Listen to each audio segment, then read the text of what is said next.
बच्चों हम कर रहे हैं गणित आओ करे और सीखे, जो कि कक्षा 6 से 8 के बच्चों के लिए वर्कबुक है और इसमें गणित का सारा बेसिक दे रखा है। इस हम करेंगे बुक का पेज नंबर 141। इसके आगे की वीडियो हम बना चुके हैं बच्चों, आपने नहीं देखा हो तो चैनल की प्लेलिस्ट पर जाकर देख सकते हो। दिनांक आप खुद लिख लोगे, आप जिस भी दिनांक को ये पेज करोगे उस दिन वो वाली दिनांक आपको यहाँ लिखनी है। तो यहाँ पर है आओ करे और सीखे, अभ्यास है ये 125। उप अवधारणा है लघुत्तम समापवर्त्य। ठीक है, निम्नलिखित संख्याओं का लघुत्तम समापवर्त्य एलसीएम ज्ञात कीजिए। तो एलसीएम ज्ञात करने की विधि हमने बुक के पेज नंबर 139 वाली जो गतिविधि करी थी उसमें भी हमने एलसीएम निकाला था। तो एलसीएम कैसे निकालते हैं ये हम देख चुके हैं बच्चों, तो यहाँ पर हम फिर से देख लेंगे। तो यहाँ पर दो संख्याएं दे रखी 9 और 15, इनका एलसीएम मतलब लघुत्तम समापवर्त्य निकालना है। तो इनका लघुत्तम समापवर्त्य निकालने के लिए सबसे पहले इन दोनों संख्याओं के गुणज हम यहाँ लिख लेंगे। ठीक है, इन दोनों संख्याओं के गुणज हम लिख लेंगे। तो सबसे पहले 9 के गुणज लिखेंगे। ठीक है, तो 9 के गुणज मतलब 9 में हम 1 से लगाकर 2, 3, 4, 5 इसी प्रकार आगे तक की संख्याओं का गुणा कर करके लिख देते हैं। तो इसको आसानी से लिखने का तरीका यह होता कि हम 9 का पहाड़ा ही लिख देते। तो 9 की 10 तक के गुणज तो हमें प्राप्त हो जाते हैं, क्योंकि 9 का गुणा हम 1 में करेंगे तो 9, फिर 9 का गुणा 2 में करेंगे तो 9 दूनी 18, फिर 9 का गुणा 3 में करेंगे तो 9 तिया 27। इस प्रकार 9 का पहाड़ा 10 तक तो हम इसके गुणज लिख ही सकते हैं। तो हम यहाँ पे 9 के गुणज लिख लेंगे। 9 का 9, 9 दूनी 18, 9 तिया 27, 9 चौक 36, 9 पंजे 45। ठीक है, 9 छंग 54। अब हम ऊपर लिख देंगे क्योंकि यहाँ जगह नहीं है। 9 सती 63, 9 अट्ठी 72, 9 नमा 81 और 9 था 90। तो हमने 10 तक के गुणज लिख लिए हैं 9 के। अब हम 15 के गुणज लिख लेंगे और इन दोनों के गुणजों में जो समान गुणज होंगे, ठीक है, जो सबसे छोटा समान गुणज होगा वही इसका एलसीएम होगा। तो हम 15 के गुणज भी लिख लेंगे। 15, 15 दूना 30, 15 तिया 45, 15 चौक 60, 15 पंजे 75, 15 छंग 90। इस प्रकार हमने 15 का पहाड़ा जो है 6 तक का लिख लिया है, मतलब 6 तक के गुणज लिख लिए हैं। अब हमें यहाँ दिखाई दे रहा है कि समान गुणज तो हमें प्राप्त हो गया है, क्योंकि 9 के पहाड़े में 45 आ रहा है और 15 के पहाड़े में भी 45 आ रहा है। ठीक है, तो इन दोनों का जो सबसे छोटा समान गुणज है वह 45 है, इसलिए जो 45 जो है यह दोनों का एलसीएम होगा। ठीक है, अब अगला जो दूसरा सवाल है इसमें 12 और 18 का लघुत्तम समापवर्त्य मतलब एलसीएम निकालना हमें। तो सबसे पहले हम 12 के गुणज निकाल लेंगे। तो 12 के गुणज होंगे 12 का 12, 12 दूना 24, 12 तिया 36, 12 चौक 48, 12 पंजे 60। ठीक है, अब ऊपर लिख देते हैं 12 छंग 72, 12 सती 84, 12 अट्ठी 96। ठीक है, तो हम यहाँ तक लिख लेते हैं, फिर देख लेंगे कि क्या कुछ समान गुणज हमें प्राप्त हो रहे हैं। अब 18 के गुणज लिखेंगे तो 18 का 18, 18 दूना 36, 18 तिया 54, 18 चौक 72, 18 पंजे 90। तो हमें यहाँ पे सबसे छोटा जो गुणज है दोनों का समान, ठीक है, सबसे छोटा समान गुणज दोनों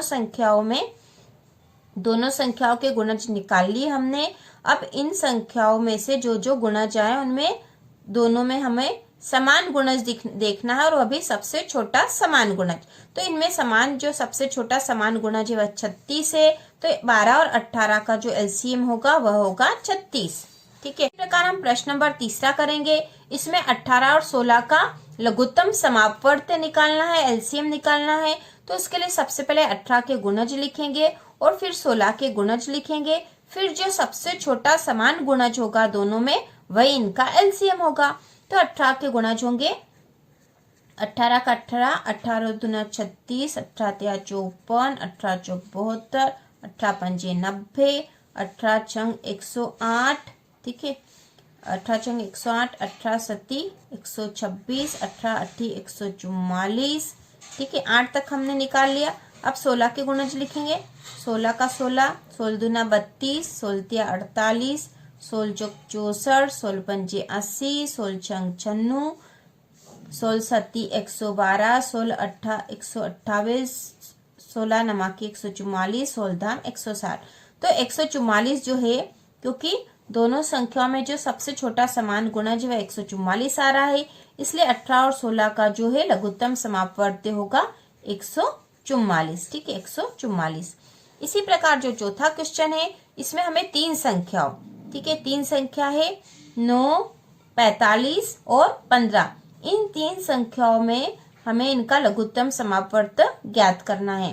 तो सबसे पहले हम 9 के गुणज लिखेंगे। ठीक है, इनका लघुत्तम समापवर्त्य निकालने के लिए इनके गुणज लिखने पड़ेंगे। तो 9 के गुणज लिखेंगे तो 9 के गुणज होंगे 9 का 9, 9 दूनी 18, 9 तिया 27, 9 चौक 36, 9 पंजे 45। ठीक है, हमने 5 तक के लिख लिए हैं, क्योंकि हमें पता है कि 45 के जो गुणा 45 आ गया है, यहाँ 45 है। ठीक है, तो 45 से कम 45, 45 दूना 90, तो यहाँ 45 ही मिल रहा है। यदि इसमें भी 45 हो जाएगा तो ये इसका सबसे छोटा समान गुणज हो जाएगा। तब 15 का पहाड़ा लिखेंगे तो 15 का 15, 15 दूना 30, 15 तिया 45, 15 चौक 60। तो 45 में भी ही, इसमें भी, इसमें भी, और सबसे छोटा है, क्योंकि इससे छोटा इसमें हो नहीं सकता। तो सबसे छोटा जो समान गुणज हमें प्राप्त हुआ है 9, 45 और 15 में से, वह है 45। तो यहाँ पर इसका एलसीएम हो जाएगा 45। ठीक है, उसी प्रकार अब हम 5वां जो प्रश्न करेंगे तो इसमें 12, 48 और 28। ठीक है, 12, 48 और 28 का जो लघुत्तम समापवर्त्य हमें निकालना है। तो 12 के गुणज होंगे 12 का 12, 12 दूना 24, 12 तिया 36, 12 चौक 48। ठीक है, यहीं तक हमने निकाला। 48 के जो गुणज होंगे वो होंगे 48 का 48, 48 दूना तो 8 दूनी 16 की 6, 80 का 1, 4 दूनी 8 और 1 9, 96। ठीक है, और 24 के गुणज होंगे 24 का 24, 24 दूना 48। तो यहाँ पे जो है 48 हमें प्राप्त हो गया, जो कि सबसे छोटा गुणज है इनका। तो यही इनका जो है एलसीएम होगा, क्योंकि सबसे छोटा जो समान गुणज प्राप्त हुआ है वह 48 है। तो यहाँ आ जाएगा इसका उत्तर 48। ठीक है, अब इसी प्रकार हम छठा प्रश्न करेंगे। इसमें 12 और 5 के गुणज निकालने हैं। ठीक है, 12 और 5 के गुणज निकालने हैं, और हमें 12 और 5 का यहाँ पर लघुत्तम समापवर्त्य निकालना है। ठीक है, लघुत्तम समापवर्त्य निकालने के लिए हम पहले इनके गुणज निकालेंगे। तो 12 के गुणज होंगे 12 का 12, 12 दूना 24, 12 तिया 36, 12 चौक 48, 12 पंजे 60, 12 छंग 72, 12 सती 84, 12 अट्ठी 96। ठीक है, अभी यहीं तक निकालते हैं, फिर और जरूरत होगी तो आगे निकालेंगे। अब हम 5 के गुणज निकाल लेते हैं। 5 का 5, 5 दूनी 10, 5 तिया 15, 5 चौक 20, 5 25, 5 छंग 30, 5 सतो 35, 5 अठो 40, 5 नम 45, 5 धाम 50। तो क्या इनमें कोई समान गुणज हमें मिल रहा है? तो नहीं, यहाँ तक तो कोई समान गुणज नहीं प्राप्त हुआ। तो अब हम क्या करें, 12 के गुणज और निकालें या इसके 5 के निकालेंगे? 5 के निकालेंगे, क्योंकि यहाँ संख्या ज्यादा बड़ी आ रही। तो 5 के और आगे निकालेंगे तो फिर 5, यह 10 तक के गुणज हो गए थे। अब 5 का गुणा 11 में करेंगे तो 55, 5 का 12 में करेंगे तो 60 आ जाएंगे यहाँ पे। ठीक है, तो इस प्रकार यहाँ 60 मिल गया हमें, और यहाँ 60 भी है। ठीक है, तो 12 और 5 का जो है लघुत्तम समापवर्त्य, मतलब सबसे छोटा जो गुणज है वह 60 आया है, दोनों का समान। ठीक है, तो यहाँ पे 12 और 5 का एलसीएम हो जाएगा 60। ठीक है, 60। इसी प्रकार अब हम अगला करेंगे 24 और 90 के का जो लघुत्तम समापवर्त्य निकालेंगे। इसको हम कॉपी में करेंगे ताकि आपको अच्छे से समझ में आ जाए। अब जो 7वां प्रश्न है उसमें 24 और 90 के का लघुत्तम समापवर्त्य हमें निकालना है। तो इसके लिए सबसे पहले हम 24 के गुणज निकाल लेंगे। तो 24 के गुणज है, क्योंकि इनके समान गुणज, इनका जो सबसे छोटा समान गुणज है जो कि समान होना चाहिए दोनों में, तो वह बहुत आगे करना पड़ेगा तो आएगा, इसलिए हमने यहाँ कॉपी में कर लिया है। ठीक है, तो 24 के जब हमने गुणज निकाले तो 24 का पहाड़ा सबसे पहले 10 तक बनाकर लिख दिया। ठीक है, 10 तक के गुणज हो गए, लेकिन उसके बाद जब हमने 90 के गुणज निकाले तो 90 का गुणज निकालना आसान है। हमने 9 का पहाड़ा लिख दिया और फिर उसके पीछे 0 लगा देंगे। तो 90 के गुणज हमने 6 तक के निकाल लिए हैं, 90, 180, 270, 360, 450 और 540। तो 10 तक की 24 के जो 10 तक के गुणज निकाले थे उसमें कोई भी समान जो दोनों में गुणज नहीं आए थे, इसलिए हमने 24 का आगे का भी करा है। तो उसके बाद 11 का, 12 का, 13 का, 14 का और 15 का गुणा करके हमने करा है, तो यहाँ पर फिर 360 आए हैं, इसमें भी 360 है। तो इस प्रकार इनका जो सबसे छोटा समान गुणज जो है 360 आया है, इसलिए यहाँ पर इनका एलसीएम होगा 360। इसी प्रकार प्रश्न 8वां है, इसमें 12, 16 और 24 का लघुत्तम समापवर्त निकालना है। उसके लिए सबसे पहले हम 12 के गुणज निकालेंगे। तो 12 के गुणज है 12, 24, 36, 48, 60, 72, 84। फिर 16 के गुणज निकालेंगे तो 16 के होंगे 16, 16 दूना 32, 16 तिया 48, 16 चौक 64, 16 पंचे 80। फिर 24 के गुणज निकाले तो 24 के गुणज होंगे 24, 48, 72, 96, 190।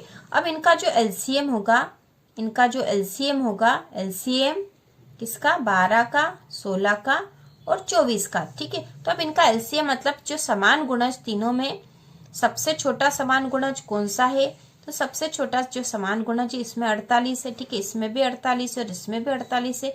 तो सबसे छोटा इनका समान गुणज जो लघुत्तम समापवर्त या एलसीएम होगा वो होगा 48। इसी प्रकार प्रश्न नंबर 9वां है, तो इसमें 20, 25 और 30 के गुणज निकालने थे। तो 20, 25 और 30 का जो लघुत्तम समापवर्त निकालना था, तो उसके लिए सबसे पहले हम इनके गुणज निकालेंगे, क्योंकि किताब में इतना लिखने में आपको स्पष्ट दिखाई नहीं देता, इसलिए हमने कॉपी में करा है। तो 20 के गुणज होंगे 20, 40, 60, 80, 100, 120, 140, इस प्रकार हमने 300 तक कर लिया है। 25 के गुणज जो निकाले हमने, यह भी 300 और 325 हो गए हैं, और 30 के गुणज हुए 300। तो इनका सबसे छोटा जो समान गुणज है वह होगा 300, ठीक है, 300 होगा। इसलिए इनका जो एलसीएम आएगा, एलसीएम 20, 25, 30, ठीक है, एलसीएम 20, 25, 30। तो इनका जो एलसीएम होगा वह होगा 300, ठीक है, 300। उसी प्रकार प्रश्न नंबर जो 10वां है, इसमें 12, 16 और 28 का लघुत्तम समापवर्त निकालना था। तो उसके लिए यहाँ पर हमने 12 के गुणज लिखेंगे, जो कि हमको बहुत आगे तक करना पड़ेगा क्योंकि इनके समान गुणज प्राप्त नहीं हो रहे थे। फिर हमने 16 के गुणज निकाले हैं, ठीक है, 16 के गुणज और फिर 28 के गुणज। तो आखिरी में जब 336 आ रहा है तो यह जो है इनका सबसे छोटा समान गुणज होगा 336, ठीक है, सबसे छोटा समान गुणज होगा 336। तो इनका जो एलसीएम होगा, एलसीएम जो है 12, 16 और 28 का एलसीएम होगा 336, ठीक है। तो इनके गुणज हमको आगे तक निकालने पड़े क्योंकि इनके समान गुणज हमें प्राप्त नहीं हो रहे थे, ठीक है, आप खुद करके भी देख सकते हो ये। तो इस प्रकार हमने यह जो पेज नंबर 141 की सारी गतिविधि कर दी है, और इसी तरह